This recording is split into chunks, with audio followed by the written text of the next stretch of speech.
ಮಲ್ಲಿಗೆ ವಿಶೇಷ ಕಾರ್ಯಕ್ರಮಕ್ಕೆ ಸ್ವಾಗತ. ನಾನು ಶಿಲ್ಪ. ಮನಸ್ಸು ಮಲ್ಲಿಗೆ ಅನ್ನುವಂತಹ ಕನ್ನಡದಲ್ಲಿ ಬರ್ತಾ ಇರುವಂತಹ ಸಿನಿಮಾ ಬೇಜಾನ್ ಸೌಂಡ್ ಮಾಡ್ತಾ ಇದೆ. ಮರಾಠಿಯಲ್ಲಿ ಸೈರಾಟ್ ಅನ್ನೋ ಸಿನಿಮಾ ಬಂತು. ಸೊ ಸಿಕ್ಕಾಪಟ್ಟೆ ಸೌಂಡ್ ಮಾಡ್ತು. ಇಡೀ ಮರಾಠಿ ಸಿನಿಮಾ ಇಂಡಸ್ಟ್ರಿಗೆ ಒಂದು ಟರ್ನ್ ಕೊಟ್ಟಂತಹ ಸಿನಿಮಾ. ಸೊ ಅದು ಕನ್ನಡದಲ್ಲಿ ಬಂದರೆ ಹೇಗಿರುತ್ತೆ, ಕನ್ನಡ ನೇಟಿವಿಟಿಗೆ ತಕ್ಕಂತೆ ಯಾವ ರೀತಿಯಾಗಿರುತ್ತೆ. ಸೊ ಇದರ ನಿರ್ದೇಶನದ ಜವಾಬ್ದಾರಿಯನ್ನು ವಹಿಸ್ಕೊಂಡಿರುವಂಥವರು ಕಲಾ ಸಾಮ್ರಾಟ್ ಎಸ್ ನಾರಾಯಣ್ ಅವರು. ರಾಕ್ಲೈನ್ ವೆಂಕಟೇಶ್ ಅವರ ಪ್ರೊಡಕ್ಷನ್ಸಲ್ಲಿ ಈ ಸಿನಿಮಾ ಬರ್ತಾ ಇದೆ. ಎಸ್, ಇಡೀ ಸಿನಿಮಾ ಟೀಮ್ ನಮ್ಮ ಜೊತೆಗಿದ್ದಾರೆ. ಸಿನಿಮಾ ಬಗ್ಗೆ ಏನು ಹೇಳ್ತಾರೆ, ಸಿನಿಮಾದಲ್ಲಿ ಏನೆಲ್ಲ ಸ್ಪೆಷಾಲಿಟೀಸ್ ಇದೆ, ಇದೆಲ್ಲವನ್ನೂ ಕೂಡ ಹಂಚ್ಕೊಳ್ಳೋಕೆ ನಮ್ಮ ಜೊತೆಗಿದ್ದಾರೆ. ಮೊದಲಿಗೆ ಅವ್ರನ್ನ ಕಾರ್ಯಕ್ರಮಕ್ಕೆ ಸ್ವಾಗತ ಮಾಡೋಣ. ಡೈರೆಕ್ಟರ್ ಇದ್ದಾರೆ ಎಸ್ ನಾರಾಯಣ್ ಸರ್. ಸರ್, ಕಾರ್ಯಕ್ರಮಕ್ಕೆ ಸ್ವಾಗತ. Thank you. ಏನು ಸೈರಾಟ್ ಸಿನಿಮಾದ ಹೀರೋಯಿನ್ ಜೊತೆಗೆ ಮನಸ್ಸು ಮಲ್ಲಿಗೆಯ ಹೀರೋಯಿನ್ ರಿಂಕು ರಾಜ್ಗುರು ನಮ್ಮ ಜೊತೆಗಿದ್ದಾರೆ. Sir, Rinku, welcome to the show. Thank you. Okay, ಇನ್ನು ಸಿನಿಮಾದ ಹೀರೋ ಆದಂತಹ ನಿಶಾಂತ್ ನಮ್ಮ ಜೊತೆಗಿದ್ದಾರೆ. ನಿಶಾಂತ್, ಹಾಯ್. ಹಾಯ್, ನಮಸ್ಕಾರ, ಎಲ್ರಿಗೆ ನಮಸ್ಕಾರ. ಸರ್, ಮೊದಲಿಗೆ ಮನಸ್ಸು ಮಲ್ಲಿಗೆ ಆಲ್ರೆಡಿ ನಾಳೆ ರಿಲೀಸ್ ಆಗ್ತಾ ಇದೆ. ನಾವೆಲ್ಲರೂ ಕೂಡ ನಾಳೆನೇ ನೋಡಿ ಕಣ್ ತುಂಬಿಕೊಳ್ಬಹುದು. ಆದರೆ ನೋಡೋಕ್ಕಿಂತ ಮುಂಚೆ ಸ್ಪೆಷಾಲಿಟಿನ ನಿಮ್ಮ ಬಾಯಲ್ಲಿ ಕೇಳಬೇಕು ಅಂತ. ಇದು ಕಣ್ ತುಂಬಿಕೊಳ್ಳೋ ಸಿನಿಮಾ ಮಾತ್ರ ಅಲ್ಲ, ಮನಸ್ಸು ತುಂಬಿಕೊಳ್ಳೋ ಸಿನಿಮಾ. ಓಕೆ, ಹಾಗಾಗಿ ಮನಸ್ಸು ಮಲ್ಲಿಗೆ ನೋಡಲೇಬೇಕು ಸಿನಿಮಾ. ಅದನ್ನ ಯಾಕೆಂದ್ರೆ ಒಂದ್ಸಲ ನೋಡಿದ್ರೆ ತೀರೋದಿಲ್ಲ, ನೋಡ್ತಾನೆ ಇರ್ತೀರಿ. ಕನಿಷ್ಠ 10 ಸಲ ನೋಡ್ತೀರಿ ಪಿಕ್ಚರ್ ನೀವು. ಓಕೆ, ಹೌದು. ಎಸ್ ರಿಂಕು, ಮನಸ್ಸು ಮಲ್ಲಿಗೆ एक्सपीरियंस ಹೇಗಿತ್ತು? एक्चुअली मनसू मल्लिके का एक्सपीरियंस बहुत ही अच्छा था. फर्स्ट बार कन्नड़ा में काम किया है. जिन्होंने 49 फिल्म्स की है, इतने बड़े डायरेक्टर के साथ काम किया है, रॉकलाइन वेंकटेश सर, निशांत, इन सबके साथ काम करके बहुत अच्छा लगा. ಎಸ್ ಎಸ್ ನಿಶಾಂತ್, ಸೊ ಸಿನಿಮಾದ ಬಗ್ಗೆ ಎಕ್ಸ್ಪೆಕ್ಟೇಷನ್ಸ್ ಹೇಗಿದೆ ನಿಮಗೆ? ತುಂಬ ಆ್ಯಕ್ಚುಲಿ ಓವರ್ ಹೈ ಎಕ್ಸ್ಪೆಕ್ಟೇಷನ್ಸ್. ಯಾಕಂದರೆ 49th ಫಿಲ್ಮ್ ಎಸ್ ನಾರಾಯಣ್ ಸರ್ದೆ, ಆ್ಯಂಡ್ ಇಷ್ಟು ದೊಡ್ಡ ಪ್ರೊಡಕ್ಷನ್ ಹೌಸ್ ಇದೆ, ಆ್ಯಂಡ್ ಇಷ್ಟು ದೊಡ್ಡ ಪ್ರೊಡ್ಯೂಸರ್ ಇದೆ, ಆ್ಯಂಡ್ ಅಫ್ಕೋರ್ಸ್ ಇದು Kala Samrat movie. So high expectations from everybody, and ಎಲ್ಲರೂ ಈ ಸಿನಿಮಾ ನೋಡಬೇಕು. ಯಾಕಂದರೆ ಒಂದು everybody can relate to this movie. Let it be a 12th standard boy or girl, ಇಲ್ಲಾಂದರೆ ಒಂದು ಕಾಲೇಜ್ ಸ್ಟೂಡೆಂಟ್, ಇಲ್ಲಾಂದರೆ ಅವ್ರು 10th standard student or whatever, anybody who's ever fallen in love. ಯಾರಂದರೆ ಲವ್ ಮಾಡಿದರೆ they can definitely relate to this. So please ನೋಡಿ ಈ ಪಿಕ್ಚರಲ್ಲಿ, and will see how it goes. Okay sir, ಎಲ್ಲದನ್ನೂ ಮಾತಾಡೋದಕ್ಕಿಂತ ಮುಂಚೆ ನಾಯಕ ಮತ್ತು ನಾಯಕಿ ಆಯ್ಕೆ ಹೇಗಾಯಿತು ಈ ಸಿನಿಮಾಕ್ಕೆ ಅನ್ನೋದು ಮಾತಾಡಬೇಕಂದ್ರೆ, ಮರಾಠಿಯಲ್ಲಿ ರಿಂಕುನೇ ಆ್ಯಕ್ಟ್ ಮಾಡಿದ್ದಾರೆ, ಸೂಪರ್ ಹಿಟ್ ಮೂವಿ. ಸೊ ಹೀರೋನ ಆಯ್ಕೆ ಮಾಡುವಂತಹ ಸಂದರ್ಭದಲ್ಲಿ ಸ್ವಲ್ಪ ಚೇಂಜಸ್ ಆಗುತ್ತೆ. ಸೊ ಇದ್ರ ಬಗ್ಗೆ ಹೇಳಬೇಕಾದ್ರೆ ಇವರೇ ಕನ್ನಡಕ್ಕೂ ಕೂಡ ಇರಬೇಕು ಅಂತ ಹೇಗೆ ಡಿಸೈಡ್ ಮಾಡಿದ್ರಿ, ಯಾಕೆ ಅಂತ? ಒಂದು ಸಿನಿಮಾ ರೀಮೇಕ್ ಮಾಡುವಾಗ ಮೊದಲು ನಿರ್ಮಾಪಕ ನಿರ್ದೇಶಕ ಯೋಚನೆ ಮಾಡಬೇಕಾದ್ದು, ಆ ಸಿನಿಮಾ ಯಾಕೆ ಹಿಟ್ ಆಯಿತು, ಯಾವ ಕಾರಣಕ್ಕೆ ಹಿಟ್ ಆಯಿತು ಅದನ್ನು ಯೋಚನೆ ಮಾಡಬೇಕು. ಸೊ ನಾವಿಬ್ಬರು ಕೂತ್ಕೊಂಡು, ನಾನು ನಿರ್ಮಾಪಕರು ಕೂತ್ಕೊಂಡು ಈ ಸಿನಿಮಾ ಯೋಚನೆ ಮಾಡಿದಾಗ ಹಿಟ್ಟಾಗೋದಕ್ಕೆ ಪ್ರಮುಖ ಕಾರಣ ಒಂದು ನಾಯಕಿ, ಇನ್ನೊಂದು ಮ್ಯೂಸಿಕ್ ಡೈರೆಕ್ಟರ್. ಸೊ ನಾನು ಕೇಳಿದೆ, ಸರ್ ಇವರಿಬ್ಬರು ನನಗೆ ಕೊಟ್ಬಿಡಿ ಅಂತ.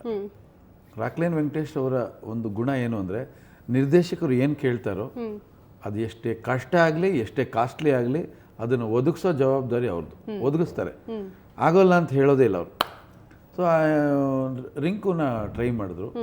ಅವ್ರ ತಂದೆ, ನಾವು ಕಳಿಸಲ್ಲ ಸಿನಿಮಾ, ಇವಾಗ ಬೇಡ, ಒಂದು ಸಿನಿಮಾ ಮಾಡಿದ್ದಾಳೆ, ಅವಳು SSLC ಓದ್ತಿದ್ದಾಳೆ, ಓದಲಿ ಚೆನ್ನಾಗಿ, ಎಕ್ಸಾಮ್ ಎಲ್ಲ ಮುಗಿದ ನಂತರ ನಾವು ಕಳಿಸ್ಕೊಡ್ತೀವಿ. ನಾವು ಅಲ್ಲಿ ತನಕ ಕಾಯೋ ಆಗಿರಲಿಲ್ಲ, ಅಂದರೆ ಇವಾಗ ಮುಗೀತು ಎಕ್ಸಾಮ್, ಈ ಕಾಯೋ ಆಗಿರಲಿಲ್ಲ, ನಾವು ಮಾಡಬೇಕಾಗಿತ್ತು. ಯಾಕೆಂದರೆ ರಾಕ್ಲೈನ್ ವೆಂಕಟೇಶ್ ಅವರು 5 ಭಾಷೆಯ ರೀಮೇಕ್ ಹಕ್ಕನ್ನು ಪಡ್ಕೊಂಡಿದ್ದಾರೆ. ಮೊದಲು ಕನ್ನಡ ಮಾಡಬೇಕು, ಅದಾದ ನಂತರ ಉಳಿದೆಲ್ಲ ಭಾಷೆಗಳು ಮಾಡಬೇಕಾಗಿತ್ತು. ಹಾಗಾಗಿ ಕನ್ನಡಕ್ಕೆ ಚಾಲನೆ ಕೊಡಬೇಕಾಗಿತ್ತು. ಹಾಗಾಗಿ ಅವ್ರು ಬೆನ್ನಿಂದ ಬಿಡಲಿಲ್ಲ, ಅವ್ರ ತಂದೆನ ಒಪ್ಪಿಸಿ ರಿಂಕುನ ಕರ್ಕೊಂಬರೋ ಪ್ರಯತ್ನ ಮಾಡಿ. ಸಂಗೀತ ನಿರ್ದೇಶಕರು ಹಿಂದಿಯಲ್ಲಿ ದೊಡ್ಡ ದೊಡ್ಡ ಸಿನಿಮಾಗಳನ್ನು ನೋಡ್ಕೊಂಡು ತುಂಬ ಬ್ಯುಸಿಯಾಗಿದ್ದರು.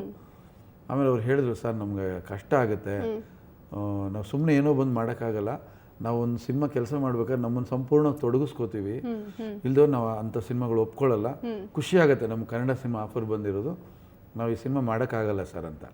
ಬಿಡಲಿಲ್ಲ ಅವರು, ಬಿಡ್ಲೇ ಇಲ್ಲ. ಫಸ್ಟ್ ರಿಯಾಕ್ಷನ್ ಎರಡೂ ಕಡೆಯಿಂದ ನೆಗೆಟಿವ್. ಆಮೇಲೆ ರಾಕ್ಲೈನ್ ವೆಂಕಟೇಶ್ ಅವರು ಬಿಡಲ್ಲ, ರಾಕ್ಲೈನ್ ವೆಂಕಟೇಶ್ ಅವರು ಎಸ್ ನಾರಾಯಣ್ ಅವರು ಬಿಡಲ್ಲ ಅನ್ಸುತ್ತೆ, ಬೇಕು ಅಷ್ಟೇ. ಆಮೇಲೆ ಅವರು ಸರಿ ಇವ್ನು ಹೇಗಾರು ಮಾಡಿ ಕಳಿಸ್ಬೇಡ, ಬೇಡ ನಮಗೆ ತುಂಬ ಸಿನಿಮಾಗಳಿರೋದ್ರಿಂದ ಯಾಕೆ ಸುಮ್ಮನೆ ಬೇಡ ಅಂತೇಳಿ ಸುಮ್ಮನೆ ಪೇಮೆಂಟ್ ಜಾಸ್ತಿ ಹೇಳಿದ್ರು.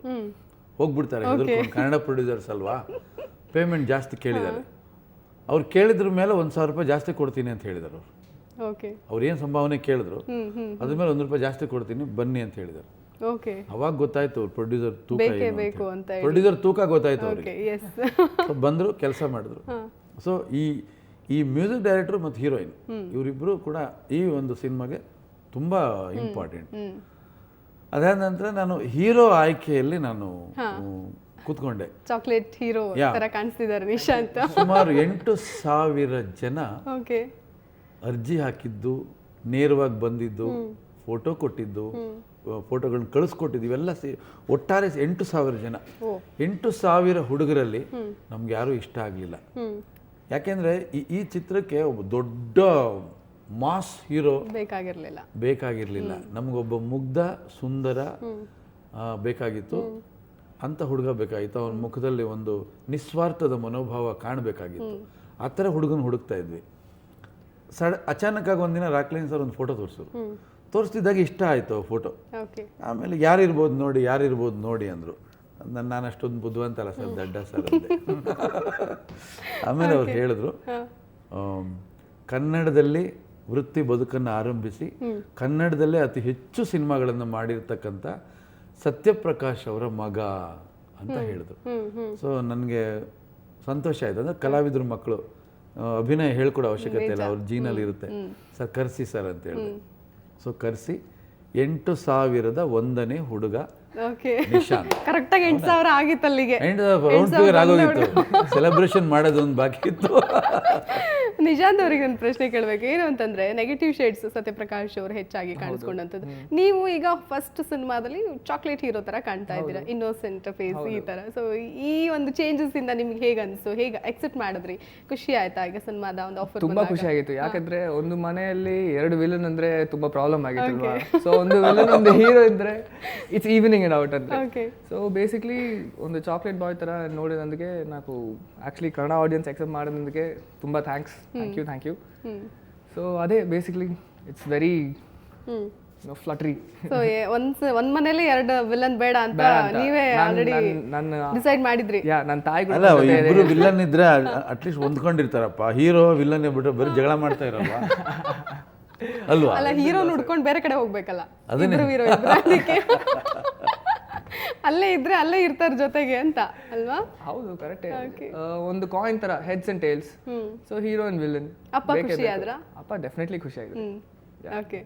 ನಮಗೆ ಒಂದು ವಿಚಾರ ಹೇಳಬೇಕು. ನಾವು ಇಲ್ಲಿ ಸಾಕಷ್ಟು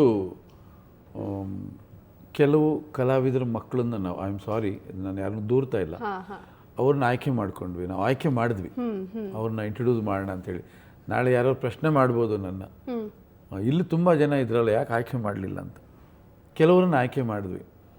ಅವರು ಏನು ಅಂದರೆ, ಈ ಪಿಕ್ಚರಲ್ಲಿ ಹೀರೋಗೇನು ಕೆಲಸ ಇಲ್ವಲ್ಲ, ಎಲ್ಲ ಹೀರೋಯಿನ್ಗೆ ಕೆಲಸ ಇದೆಯಲ್ಲ, ಹಾಗಾದ್ರೆ ನಮ್ಮ ಹುಡುಗ ಬೇಡ, ನಮ್ಮ ಹುಡುಗ ನಾವು ಲಾಂಚ್ ಮಾಡಲ್ಲ. 8,000ದಲ್ಲಿ ಅವರೆಲ್ಲ ಬಂದು ಹೋಗಿದ್ದಾರೆ. ನಾನು ಹೇಳಿದೆ, ನೋಡಿ, ಒಂದು ಸಿನಿಮಾ ಅಂತ ನೋಡಿ, ಸಿನಿಮಾ ಗೆದ್ರೆ ಮಾತ್ರ ಆ ಸಿನಿಮಾದಲ್ಲಿ ಇರೋರಿಗೆಲ್ಲ ಮತ್ತಿನ್ನೊಂದು ಲೈಫ್ ಸಿಗೋದು. ಗೆಲ್ಲಿಲ್ಲ ಅಂದ್ರೆ ಲೈಫ್ ಸಿಗಲ್ಲ. ಬಟ್ ಎಷ್ಟೋ ಸಿನಿಮಾ ತುಂಬ ಹೀರೋಯಿಸಮ್ ಎಲ್ಲ ಸ್ಕ್ರಿಪ್ಟ್ ಮಾಡಿ ಪಂಚ್ ಡೈಲಾಗ್ಗಳೆಲ್ಲ ಕೊಟ್ಟು ಫಾರಿನ್ಗೆಲ್ಲ ಹೋಗಿ ಸಾಂಗ್ ಎಲ್ಲ ಮಾಡಿ ದಬ್ಬಾಕೊಂಡು ಮಲಗಿರೋ ಉದಾಹರಣೆಗಳಿದೆ. ಅವ್ರು ಎದ್ದೇ ಇಲ್ಲ ಅದನ್ನು. ಸೊ ಅದನ್ನೆಲ್ಲ ನಾವು ಒಂದು ಸಕ್ಸಸ್ ಸಿನಿಮಾದಲ್ಲಿ ಇರ್ತಕ್ಕಂಥ ಹೀರೋ, ಅವನಿಗೊಂದು ದೊಡ್ಡ ಕಿಕ್ ಸಿಗತ್ತೆ, ದೊಡ್ಡ ಯಶಸ್ಸು ಸಿಗತ್ತೆ. ಕೇಳಿಸ್ಕೊಳ್ಳಿಲ್ಲ ಯಾರು. ನಮ್ಮ ಪುಣ್ಯ ಸತ್ಯಪ್ರಕಾಶ್ ಅವರು ಇದು ಯಾವುದೇ ಪ್ರಶ್ನೆ ಮಾಡಲಿಲ್ಲ. ಅವ್ರು ಎಸ್ ನಾರಾಯಣ್ ಡೈರೆಕ್ಟರ್, ರಾಕ್ಲೈನ್ ವೆಂಕಟೇಶ್ ಪ್ರೊಡ್ಯೂಸರಾ, ಕರ್ಕೊಂಡೋಗಿ ನನ್ನ ಮಗನ ಇಲ್ಲೇ ನಿಶಾಂತ್ ಅವರು ಇದ್ದಾರೆ. ಈ ತರದ್ದು ಪ್ರಶ್ನೆಗಳು, ಈ ತರದ್ದು ನಿಮ್ಗೂ ಕೂಡ ಅನ್ಸುತ್ತಾ?